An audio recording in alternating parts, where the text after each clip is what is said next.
Bonjour tout le monde. Pour Parashat Korach, le début de la Parashat raconte comment le dispute le plus violent de l'histoire du peuple juif, Korach, avec Moshe Rabbeinu Vayikach Korach. Et Korach l'a pris, Rachid va dire, avec des paroles. Il a mis derrière lui comme un grand politicien. Avec des paroles, il a réuni autour de lui toutes sortes de monde. Dathan d'Aviram, des connus. Dès qu'il y avait quelque chose dans le peuple juif où il y avait se révolté, ils étaient de mai 68, ils étaient là, ils étaient présents. On ben Pelet, et un certain dénommé On, fils de Pelet. Alors plus tard, on va voir quand il y a l'apogée, le plus grand auteur de la dispute au plus grand. Korach va Adato, Korach et les cieux, ils sont engloutis dans la terre. Ça marquait aussi les 250 princes, chefs de population de plupart de la tribu de Rouven et Dathan Aviram, et Ben Pelet n'est plus mentionné. Alors, Rachel Bedrash, c'est sa femme qui l'a sauvé. Et il dit, si Moshe Rabbeinu le chef, tu n'en as rien à faire, tu seras n'importe qui.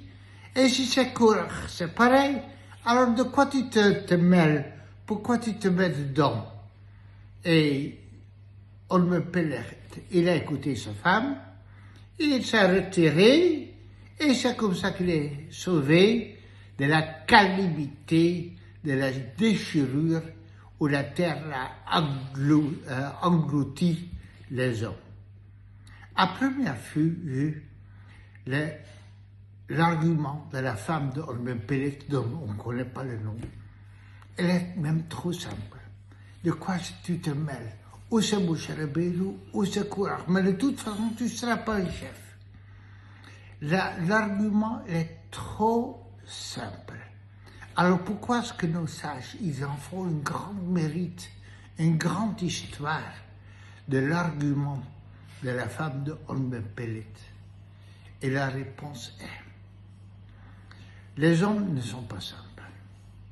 Et Olmen Pelet, il se laisse, en bon français, embobiner. Il se laisse emporter. Et la plupart du temps, les femmes sont des femmes inconditionnelles de leur mari. Lorsque le mari n'est pas simple, la femme, elle ne devient pas simple non plus. Et la femme, elle a la tâche comme rester simple. C'est ça l'exerkenecto. De ne pas être comme son mari. Et même lorsque son mari prend un chemin mesubach compliqué, qu'elle reste simple. Et le grand mérite de la femme de Olmen Pelet, c'est qu'elle se l'est passée emportée.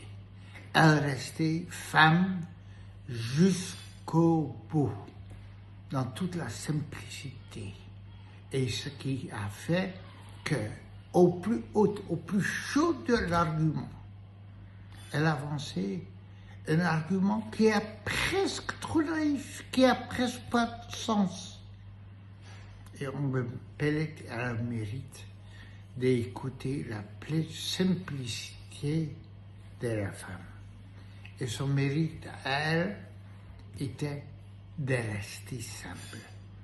Et tu sais, il n'y a rien de plus compliqué dans la vie que de rester simple.